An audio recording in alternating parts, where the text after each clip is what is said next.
Welcome to another episode of the Headlight Restoration Pro, where I show you how to fix headlights like these because something bad happened to them and turn them into something like this. Picture perfect, better than the day rolled off the lots. Guaranteed to turn heads, guaranteed to sell themselves. I'll buy that. Stay tuned to see how and see what happened to these headlights for me to have to come out and fix them. Now, these constellations were placed in a unique format map addressor series. 7 points to outline a course to a position to find a destination within any three-dimensional space. Show it. Let's get down to business. Okay, so this is a 2013 Toyota Avalon. Actually, a beautiful vehicle. This was flawless. This vehicle was like a burgundy hue, type of a grape color with a nice beige leather interior. It was the souped up model. It had all the bells and whistles, all that stuff. Very gorgeous, perfect condition. Except these headlights were just fucked up. And that's one of the most beautiful things about it because it's a very visual craft, okay? You can tell when somebody cares a shit about their car. Okay, somebody doesn't buy one of these and they don't give a shit about their car or how they look or their appearance. And just in general, if they're going to purchase a vehicle like this, they're going to care about vehicle safety. They're going to give a rat's ass about how they look. Or they would just buy some piece of shit beat up car or, something less of a car. Okay, it's very nice. It's their high-end vehicle. It's gorgeous. But anyhow, that's the thing with headlight restoration. You either are smart enough to know that you need it because you can't see at night, or you are vain enough to want it because you don't want your car looking like a piece of shit, right? You pay all that money for this vehicle. It's probably worth about, I don't know, as it stands, 17,000, 18,000, maybe more. And you don't want your investment to look like shit. It's either one of the two that get people to want to get headlight restoration. They want to get headlights, but I mean, look how expensive right here that these headlights are if you were to buy them brand new. Okay, and I don't even really consider the buying the aftermarket headlights, and I would never recommend, and I try to convince and tell people all the time, do not buy, even if I'm not making any money from them or anything like that. I tell them it is really not a good idea to buy aftermarket headlights. They're shitty, they fall apart. You're talking like maybe 2 years of usage until, maybe, even a lot of times in the first year, the clear coats peel off and bubble. They crack, all kind of stuff. The insides come loose, the lights stop working, the electrical issues, all kind of shit you're going to get with aftermarkets. That's why aftermarkets on these were probably $150 a piece. And you saw how much they actually are from the factory, the OEM. Okay, that's just the way it is. When somebody can say, hey, I got this 69 Camaro, right? It's totally flipped out and it looks, amazing and whatever, right? Normally that car probably is going to fetch you, anywhere between 50 and 100,000, okay? If it's flipped out and it's done right and it's clean, doesn't have any rust, nothing inside of there. But when you have somebody with the same looking vehicle and they're like, hey, I'll get rid of it for 5,000, what the fuck you think is wrong with that car, right? People got to use common sense when they're buying things like this. I almost wouldn't put them in a vehicle that I was going to sell because I wouldn't want somebody to come back to me in 6 months or 4 or 2 months, 30 days. Like, what the hell happened? These lights blew up, man, like this and that. I'd be like, man, I'm not trying to sell a lemon, And that brings up an important point, too. I'm just going to tell you a little story. Periodically, I look into competitors or so-called competitors that are far and near. More typically, I pay more attention to the ones that are near. I say so-called competitors because they can't hold a candle. They have 5 reviews, 10 reviews, and then 6 of the reviews are bad. So it's just they're just not getting anywhere. They're spinning their wheels. They don't know what's going on. They don't have good customer service, and they're not fixing the problems that the customers come into. Recently, I had a customer, 100%. They, did something to their lights like a day later. Probably wiped them the next morning or tried to do some shit, clean them with whatever, because it was raining, and they called me back, something's wrong with my lights, this and that, and they wouldn't say they did it. And I was like, look, I would do it, I'll come back and do it again, whatever, this never has happened, maybe once or twice I tell them this, and I'll come back and do them again. I just want you to tell me if you did it or not. And they just wouldn't come out of it. But I come up and I check them out and explore, and I say, I show them this was touched. I'm not calling you a liar, but somebody touched these lights. You can see these prints here, and you can see that's literally fingerprints, and you can see an indentation of paper towel texture, and you can see swipe marks, like somebody tried to wipe and shit. And they just kept on telling me and swearing. So I was like, okay, I'm not calling you a liar, but I'm saying somebody else, whether you have a relative that came by, looked at them, and didn't want to tell you they've touched these lights or whatever. And that's what I tell the customers after I do the headlights. You can drive, you can do whatever you want to do for in the summertime 24 hours, wintertime 72 hours. Don't touch them, don't get a car wash, don't wash your car, whatever. And that's just a precaution. 9 times out of 10, if you did something like that, it wouldn't do anything. But I think this person really tried to rub off, water or whatever after I left, and it just messed them up. So sometimes people don't pay attention, but, good customer service, what's it going to hurt? Okay, now you have a real good rapport with that person. And are they going to talk good about you, or are they going to talk bad about you? That's what matters, right? And the word of mouth game is very powerful in this. Okay, this one person now wants other stuff done to their vehicle, and in fact, when I came back to fix it, they wanted another service, which was even more revenue or whatever, which is a black trim restoration and some stuff done to a bottom window and a sticker removal on top of that after I fixed the freaking lights again for the second time. So, nevertheless, when you do stuff like this, you have to, listen to those cues. That person obviously has a nice vehicle, obviously wants headlight restoration. It lives in a neighborhood, has relatives, works at a, obviously works because they have this nice car, right? They work at a place. They go to church. This person kept talking about they go to this one of the biggest churches in my town. They work at a very huge place where there's probably 1,000 workers. So it's like, okay, you got to weigh and pick your battles. If I was like, no, I'm not going to do this because you fucked them up or whatever. Whoa, you got to pay me again or some shit and be a hard ass. It's like, you got to weigh your battles. Is it going to make you, it sucks, but is it going to make you, more money to do that then, or, less work to do that then, or is it going to net a lot more in the future?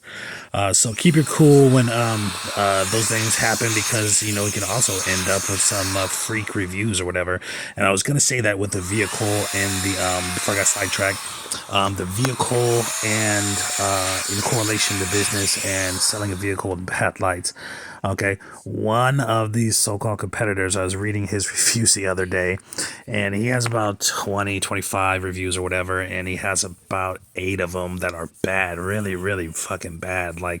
They're cursing him out, and they're saying that, he did this and he did that. They're taking parts of their lights and they're showing it on there, like how messed up he fucked their lights up and shit like that. And one of his reviews was like, he sold me a vehicle and then my lights went out a month later. Okay, and then the guy took the lights apart and they had some old aftermarket weird ass duct tape shit in there, and it's like he sold it through his business to this person, and this person gave him a bad review for selling the lights or whatever, because apparently the lights weren't done on the vehicle he was selling, so he was going to do them, but then something happened and the lights just stopped working and they were all messed up or whatever. So I was like, damn, that's crazy shit, right? You don't want stuff like that, because when you're shady, the shadiness will shine through and people will start to catch on for real. And your word is everything. Your reviews are everything. You don't want to shit on yourself by any means. Sometimes, that's good business. You got to bend over backwards for that person that is paying you to do a service. But nevertheless, I got a little sidetracked on that, but just want to give you a little, take that as a pro tip, okay? That's a little bonus. But anyhow, this light, if you saw that weird wear, right? You saw those little circles in this area here, and that whole top was blown out. This customer tried to do his own headlights, maybe he said about 3 months ago, okay? And he gave up. and he was gonna buy new ones, but he said they were so ridiculously expensive, and then Toyota wanted like $400 just to put them in after he bought them and shit like that. So he just gave up, and then one day he came across the ad of mine, and he hit me up, and he was blown away that I could bring these headlights back to new for like probably like 1% of what they were charging them, right? And that's the beauty of headlight restoration. It's a fairly new trade in general, and it's fairly new to be able to get headlights pretty much the way they looked from the factory, if not better. Okay, that's somewhat new within the last 5 years, with technologies and different things coming out for you to use on headlights. But yeah, he really did a number on his lights. Those little circles there, let me show you here, pull it up here. Those little circles and stuff like that, those were actually surface burns. He tried to use a power tool and he got the stuff up off the top, but like I said in previous videos, sometimes when they design these lights, they start kind of knowing where they're going to wear, and they start putting thicker coating on certain places. So if you're grinding and you feel like, damn, this corner is so thick compared to the front of the light, you should try to put it back that way, because they're doing that for a reason. They're making those certain areas, the top part here where that he got it off, and that that round corner here where all those spots were, that's where the heaviest coating is on this light. Down towards the bottom is lighter because it doesn't go bad as fast or whatever from the sun. This is a very forward facing light, which is facing the sun all the time. So that's part of the reason it has that little shelf. It's flat on the top. So that's part of the reason why he couldn't get it done once he got past that part. I speculate that the top part was already going bad. And so that was easy to get off. But then when he got down further where it wasn't going bad, he tried to grind all those little spots right there and just was like, fuck this, I'm fucking my lights up. And I told him, it's very lucky you stopped when you did, because I said you were just about to really get into burning those headlights where it would melt the actual structure of the headlight, where I would not be able to fix it completely. I would be able to get it out still, but you'd still have these burn marks in your light. And I told him, I have to get into it and see if I can make sure to get them out, but I think I can. So, you'll see at the end. But yeah, so like I said, I was going to make a video about the lady who had something going on with her lights or whatever, and it's hard to sit there and know, like I even told her, like, I'm so good at this, and I've done so many, and I've made so many mistakes, and I've fixed so many people's mistakes. I'm almost like a forensic specialist of why headlights go bad. And I told her, and I had to show her like these sweat marks here, and I was like, I had her feel it. You feel this here? That's texture. That means something texture has been pressed against the headlight rather hard. And you see these swipes here. That has, that is somebody moving something across the surface. And preferably it was done, this was 3 days later when I came back to fix it. I said, preferably this was done within the first maybe 10 hours. And, I don't know. I told her, like, I'm not calling you a liar, but somebody was out here fucking with these lights. And the other side had one little tiny side. But anyways, listen to this customer interaction here. Huh? Oh yeah, it's an epidemic. Yeah, I do everything else, but and then I do other restorations too. But this is an epidemic. There's so many that need it, and there's so few people that do it. Yeah, it's good for me. Yeah, exactly. Yeah, there can be 20 people that do this. In any area. Get me in so quick, man. I was like, hell yeah. Oh yeah. Because well, honestly, it only takes like per car, maybe 45 minutes, an hour tops. So, if I want to work 16 hours a day or something, I can. There's room, but usually, if I do 5 cars in one day, that's just 5 hours of actual work plus another 2 hours driving. So it's like, get it done. Yeah. Okay, so that was a customer interaction there. This gentleman came out a couple times, which happens a lot. People are, you got to get used to people watching you do this craft because it's very interesting, especially when you have all of your stuff set up, when you're professional looking and you got writing on your shirt, you got the shit taped off and cast off. They're like, what the fuck is he doing? He's not in the engine. What is he, painting the car or something, right? Yeah, so it looks really cool. Okay, it's very visual when you're working on this car. So people were walking by and checking it out, reading the sign, and because I have my A-frame sign up, and he came out a couple times, and a lot of times when it's the customer, it's concern too, or just curiosity. They're like, "What the fuck?" And they come out, they're like, "God damn, how did he do that? Like, what the hell? I had a drill. How come it didn't come out that way?" It's like, of course, like if a lot of people don't realize some things are just harder than it looks. You can have a football, how come you can't throw it like an NFL quarterback? Yeah, there's different things. I have a boxing glove. How come I can't fight like Ali, right? It's a lot harder than it looks to pull off a perfect headlight restoration. And not only that, it's a lot harder than it looks to pull off a perfect headlight restoration 100 times in a row, 10 times in a row, 5 times in a row. It gets difficult. There's a lot of shit, obstacles going on. Right now, the sun is going down behind me, so it's a little weird angle right here I'm trying to get. But this guy was very thankful that I could fix his headlights, because a lot of people just don't know this exists.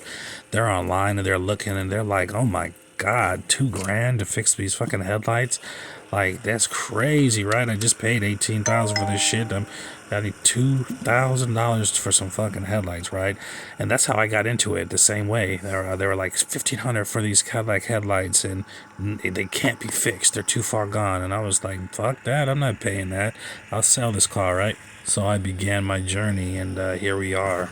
But yes, any customers out there, there's a lot of stuff on the internet that will have people just fucking their lights up. Okay, and there's a lot of stuff out there that, kits and all these things that cannot do what a professional service can do. Or what following this channel can do for you. Subscribe. These constellations were placed in a unique order map addresser sorts. 7 points to outline a course to a position. To find a destination within any three-dimensional space, show it.